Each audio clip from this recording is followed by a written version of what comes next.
Hello and welcome to this week's episode of the Metabolic Classroom. I am Professor Ben Bikman, biomedical scientist with a focus on diabetes and metabolism and fat tissue and mitochondrial bioenergetics and similar, a theme, if you will. Today, I am delighted that we get to spend a little more time talking about fat tissue. It is a tissue that I have firmly believed over the years has not been appreciated, other than the fact that it grows and shrinks. And there is so much more nuance to this tissue that I have long felt is overlooked that, as I stated, I'm glad to be able to spend a little more time on that topic with you today. The topic specifically, of course, the theme is going to be fat tissue, as it was in the previous episode and as it will be in the upcoming episodes. But today we're talking more about the actual position of the fat, where we store fat, and that includes the variables that go into determining where we store fat and how age influences some of these shifts. And then along with that, we will touch on some of the impact of this fat storage and some unique aspects, unique from last episode, where it was a bit of a different version of where and how and why we store fat. This is a little more focused on the why, as I said, and some of that has to do with this specific and unique ways in which the fat is stored. And then make sure after you listen to this that you go on and listen to the next episode. Next week, we're going to be discussing the endocrinology of adipose tissue. So how fat tissue is talking to the rest of the body. And that will include a little more discussion of the differences between the sexes. All right. So with today's topic, again, welcome. Thanks for tuning in. For those who are tuning in live and are members through Insulin IQ, please make sure you get your questions in. I look forward to going through those with you. All right. Now, as a brief review, last time we talked about subcutaneous fat and visceral fat. We highlighted some of the role for fat tissue, and we even went over a little bit of some of the evolutionary theoretical reasons for why humans are unique among all land-based mammals, in that we're the only ones that are born obese, and we're pretty much the only ones that are really fat, particularly in the primate family. Even a lean human would be considered obese by ape or gorilla or monkey standards. And it's a unique, again, as the theory goes, perhaps it's a result of our unique metabolic demands with our brains. Nevertheless, fat serves multiple functions, most obvious and often only appreciated function being energy storage. Even a lean human has hundreds of thousands of calories stored on their bodies, ready to be used, waiting to be used when needed. Unfortunately, in our environment, that means rarely, most because people eat so often. It also acts as a degree of insulation with regards even to heat, and as well as acting as a bit of a cushion. And then, as we're really going to talk about next time, it also acts as an endocrine organ and produces multiple hormones and signals, dozens of them, that then move through the bloodstream and act on various spots of the body. All right, so with this in mind, let's move into just the different places we store fat. And as we do so, I need to highlight the role of a particular enzyme. Nothing, little else will make sense when we talk about fat storage if we don't start with a discussion of LPL, which is known as lipoprotein lipase. Lipoprotein lipase, anytime you hear that suffix ase, something ase, that means it's going to be an enzyme. So lipoprotein lipase has a unique job because its primary function is to pull fats off as they circulate through the bloodstream on what's called a triglyceride-rich lipoprotein. Now, that's a term I've used before, but a triglyceride-rich lipoprotein is essentially a bus that is moving through the bloodstream that's carrying a bunch of fat. And the passengers on that bus will stop and get off wherever there is lipoprotein lipase. So lipoprotein lipase is like a bus stop for fat. And wherever there is these bus stops or lipoprotein lipase, that is going to be a tissue that is pulling in the fat to be stored. So wherever we have lipoprotein lipase, we have a potential to store fat, a high potential to store fat. And of course, where we have more lipoprotein lipase, we will selectively store more fat in that location. Now, lipoprotein lipase can't act alone. Of course, there are signals like insulin that will induce the expression of lipoprotein lipase in particular places. Like, for example, if insulin is elevated, then it is increasing the expression and activity of lipoprotein lipase in fat tissue.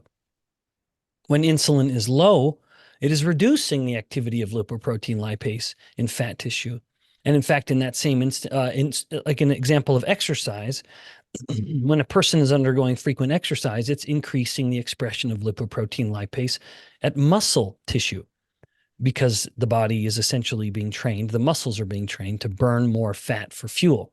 And to pull that fat in, to burn it, it needs lipoprotein lipase, again, to be pulling in those fats from these triglyceride-rich lipoproteins. And let me just mention what those are. That's going to be things like the chylomicron after it is fat that you've just eaten. It could also be fat lipoproteins that are being produced from the liver. These triglyceride-rich lipoproteins being VLDL and then turning into LDL. So where we store fat is most heavily influenced by where we express the enzyme lipoprotein lipase. Now, I mentioned the hormone effector, insulin. That's a good example. But also in this subtopic now, within this broader topic, let's talk about sex, because the sex differences between male and female, of course, matter enormously. And that is all about sex hormones. Now, you'll notice, of course, we all have noticed, we've noticed it in ourselves, but in children, within our families, that a little boy and a little girl look similar, that their overall body shape is generally indistinguishable, of course, other than genitalia. They look the same. There aren't any substantial differences in their overall frame or the build of the body. But those differences start to manifest themselves as the child, of course, goes through puberty, which is a time of explosive difference and change, much of which, of course, is mediated by an explosive increase in sex hormones. Of course, estrogens primarily being the influence within the females, and androgens being the primary influence in males. Now, I'm using those terms because they are reflective of the general category of the prototypical female sex hormones being estrogens and the prototypical male sex hormones being androgens. Now, within those families, there are more specific influential hormones, like testosterone is the poster child of the androgens, even though there are more than just testosterone. Now, unfortunately, we often will say estrogen. There is no hormone called estrogen. It is the estrogens, and the main one being estradiol. That's sort of what testosterone is to androgens, estradiol is to the estrogens. But with that brief endocrinology lesson out of the way, these hormones have a powerful influence on the expression of lipoprotein lipase. Let's start with the boy. When a little boy is going through puberty, his testosterone levels climb manifold.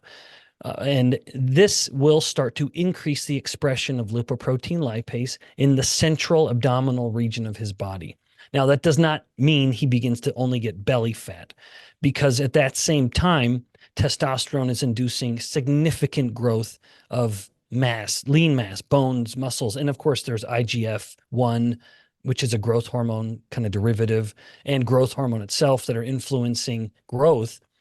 So as much as this boy is now giving the hormones are giving rise to the potential to be storing fat around his belly area, that energy is being devoted to growth. So he doesn't have the energy, if you will, to be, well, not if you will, literally, he doesn't have the energy to be storing fat around his abdomen. unless, of course, there's an excess of energy, which can certainly happen. But usually, as the boy begins to go through puberty, he leans out because all of that energy is being spent and devoted rather to storage, to being used to fuel growth of the body itself. Now, however, because testosterone or androgens generally are increasing the expression of lipoprotein lipase in the central area, that does include an increased expression in the visceral area. And we will talk explicitly about visceral adipose tissue in a little bit, because that matters greatly, because we store fat differently in the visceral space than we do in the subcutaneous space. So within the male, there is that potential that when fat storage does start to happen, it's going to happen in a more pathogenic or a more harmful way, because storing fat centrally can be problematic. It begins to want to restrict its fat storage itself. It wants to prevent storing too much fat centrally, and that actually has some unfortunate effects. All right, now let's shift over to the girl becoming woman. In that case, of course, she has a significant increase in her estrogens. Now, just as a reminder, both sexes have both sets of these, or these two primary classes of sex hormones.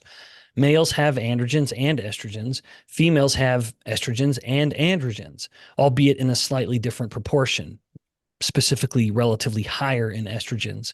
And this relatively higher level of estrogens elicits substantial differences in how little girl's body is storing fat versus little boy's body.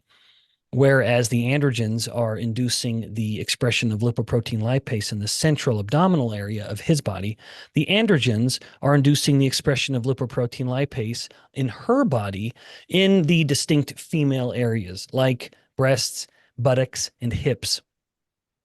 Now, another contrast then, not only is the location different from a subcutaneous aspect, but well, it is in fact that in the female instance, it's all subcutaneous.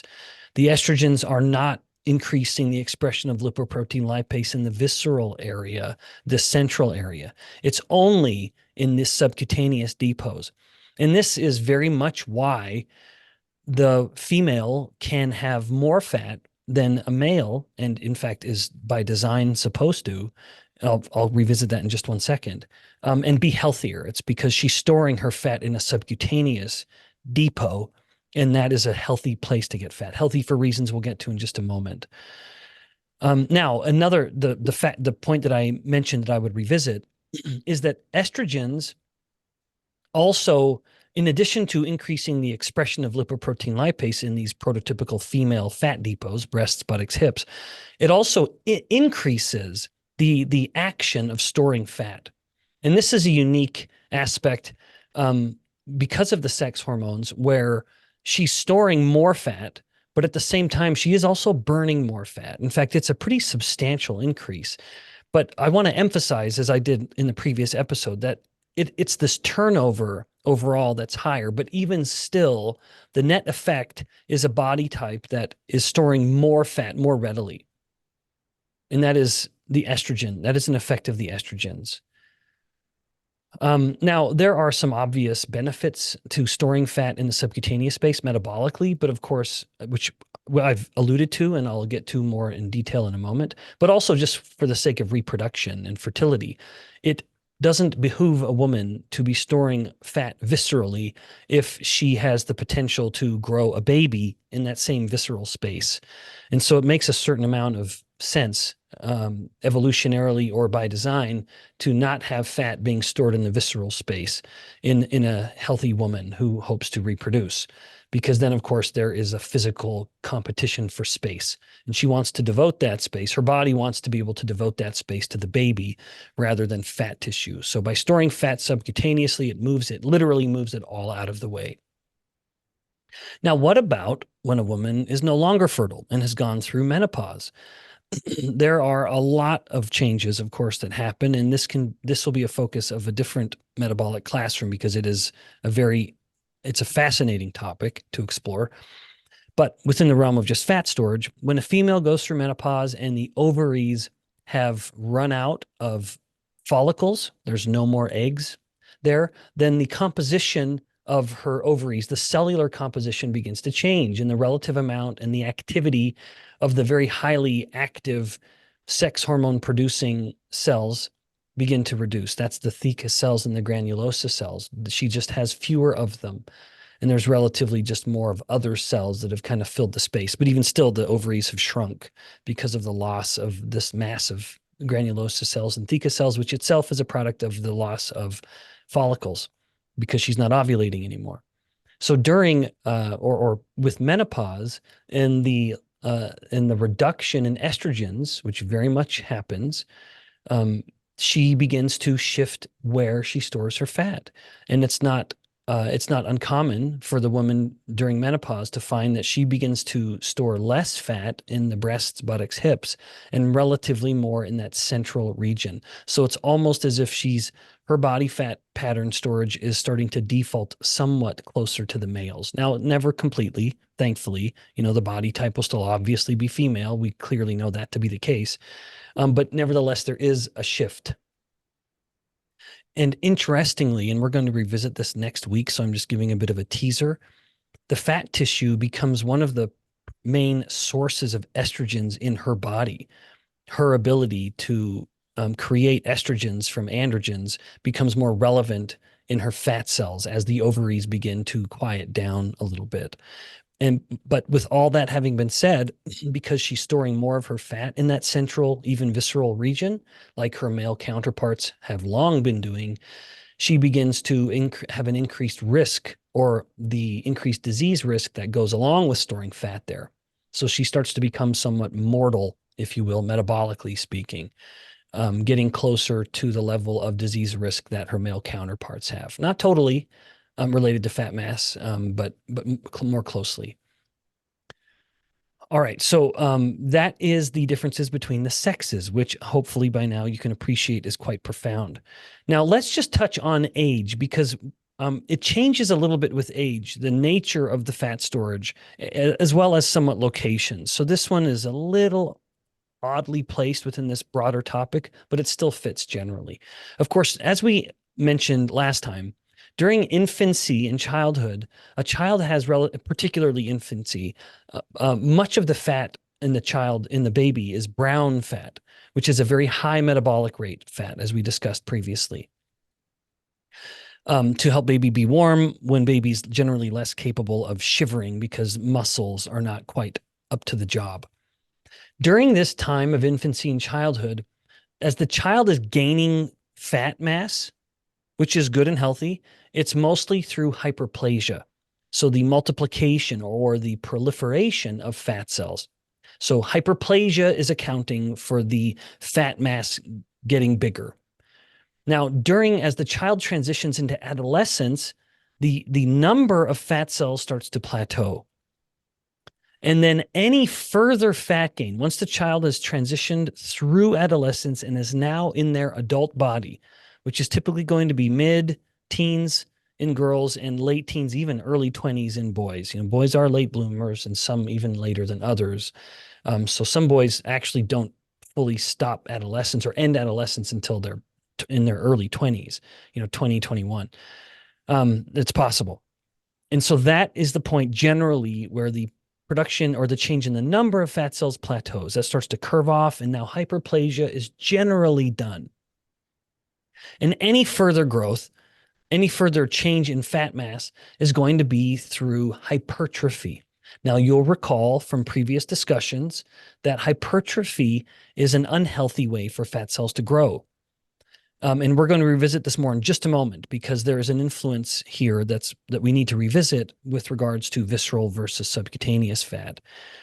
But it's an unhealthy way to get fat. As the fat cells grow, remember, you'll recall from previous episodes that two harmful changes occur.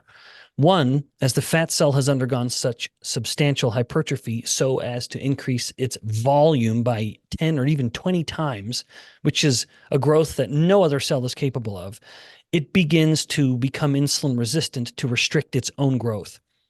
Remember, insulin is telling a cell to grow, and by becoming insulin resistant, the fat cell is becoming resistant to further growth, which is good. And it's good for the next, which is good for one reason, which is the membrane can stay intact and not burst, literally pop like an overfilled balloon, but also because it helps prevent the next consequence, which is also beginning to happen as the cell gets bigger and bigger, bigger and bigger, which is that it becomes hypoxic. In other words, it begins to suffocate.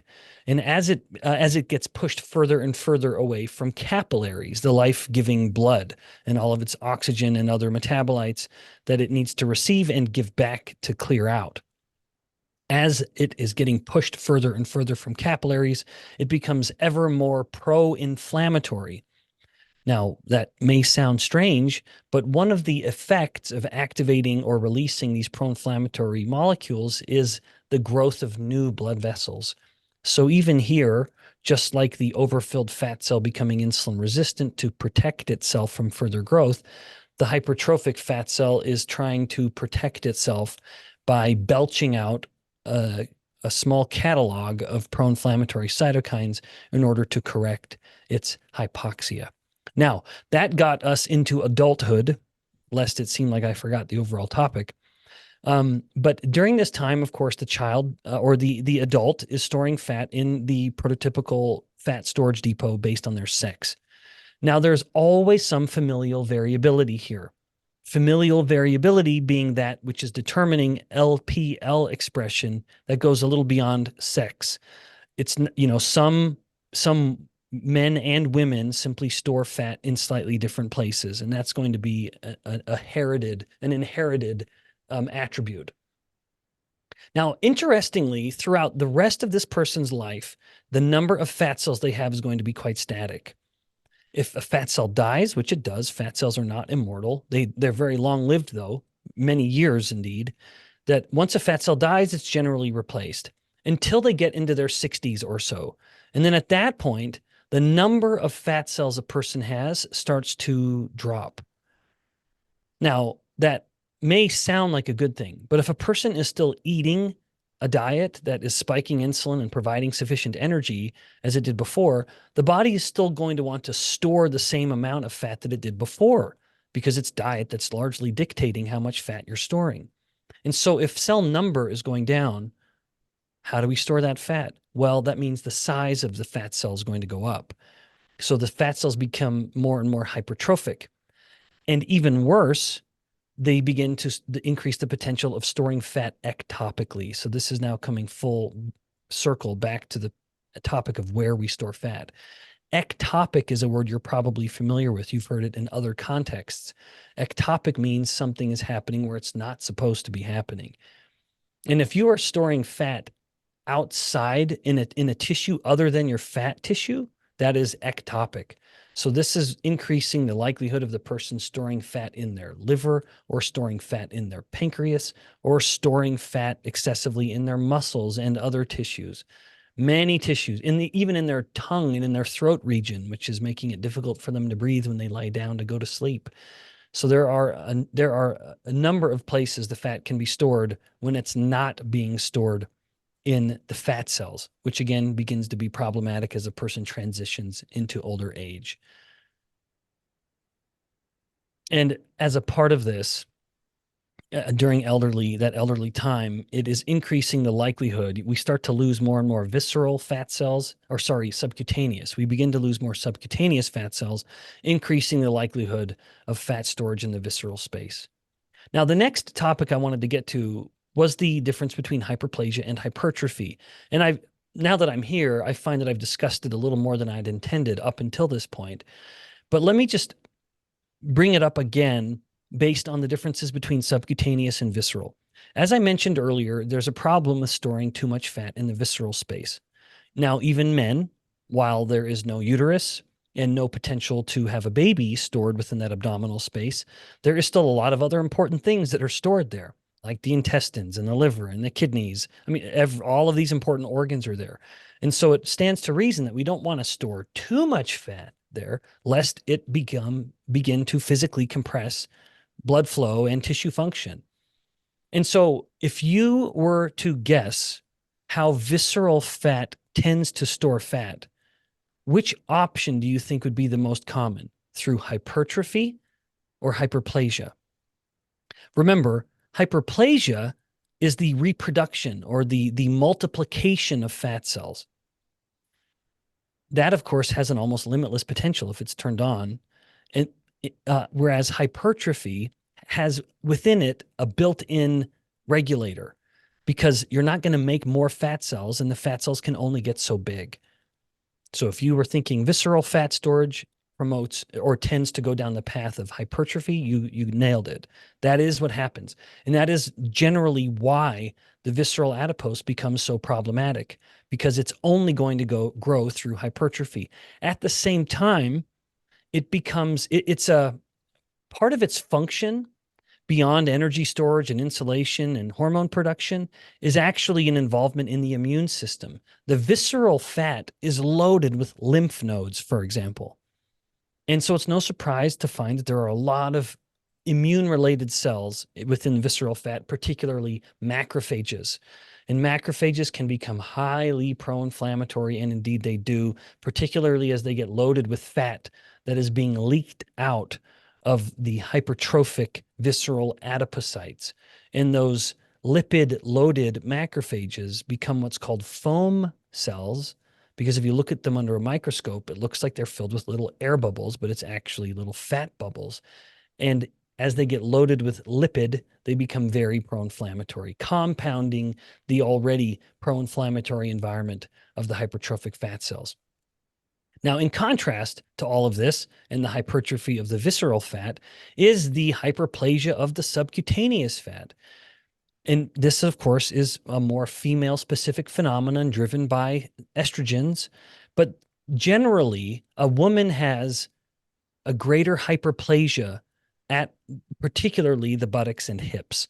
Now, she may curse that, but it does mean she can store fat in a healthier way, even if it is maybe a little more readily stored than she would like because of those same sex hormones.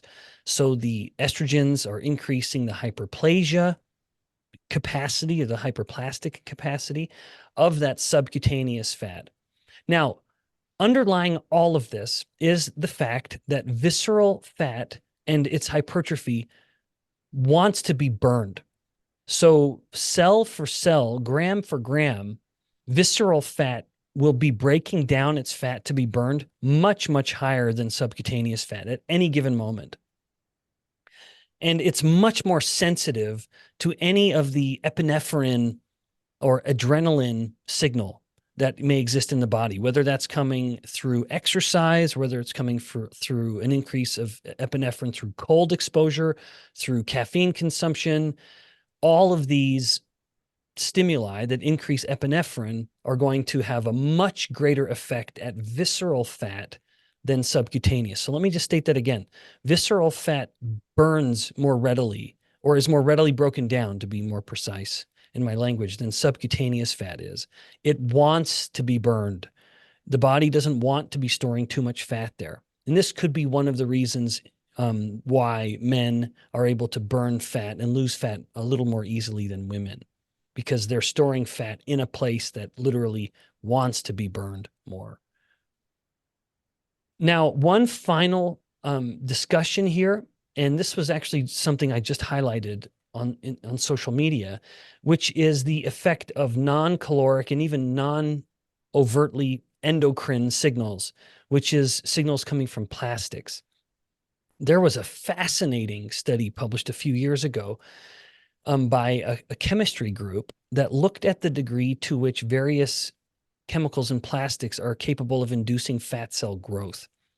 And they found that so they compared these chemicals in plastics, they compared these effects to a class of drugs called within the family of PPAR gamma activators.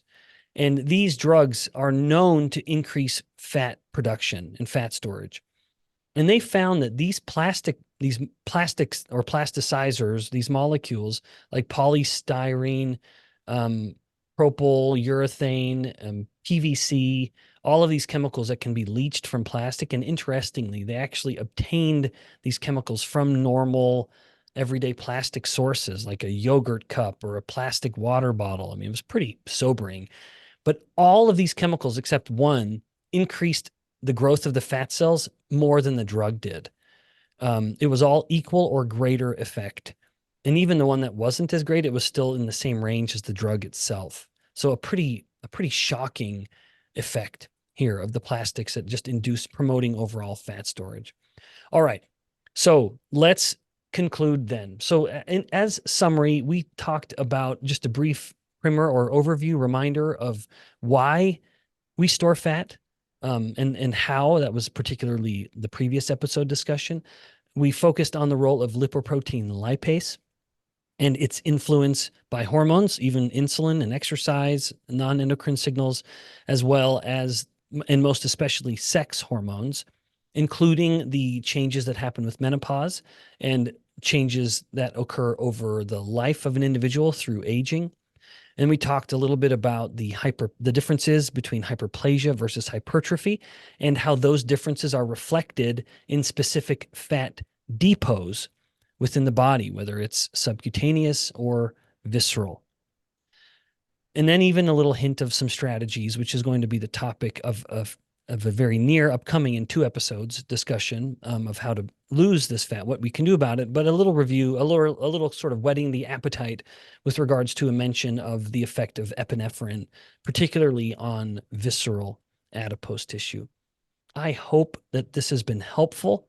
I hope that you've been able to take some notes and that you can now go and share some of these ideas with another. Thank you for tuning in. Thanks for subscribing on the YouTube channel if you're tuning in there. And until next time, from the Metabolic Classroom, remember, more knowledge, better health.